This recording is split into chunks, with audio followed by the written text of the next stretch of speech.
And here I have an 80mm hole saw. This is how it comes right here. 80mm bimetal. It also can be used with wood, but you're going to get your regular shank here. You get 2 extra drill bits.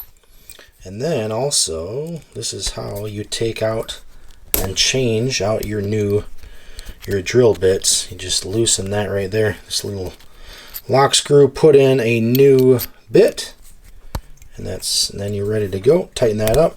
The spring here is to spring out that piece of wood or whatever you're cutting. You just screw this right in, put this into the drill, and you're ready to go. Okay, so first test we have is just 1/4" wood. This is super sharp, super heavy duty. Should be a piece of cake. Here we go. Let's drill right through here. Let's hold it down.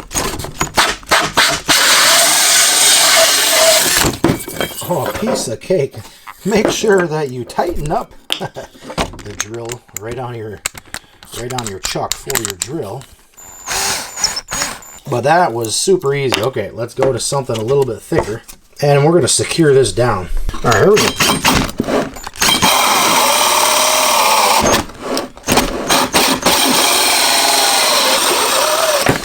And there we go.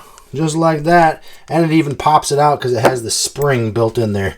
But this thing cuts like a beast. I highly recommend if you're looking for a hole saw, 80mm, that's what this is. Definitely highly recommend. Definitely pick up one of these.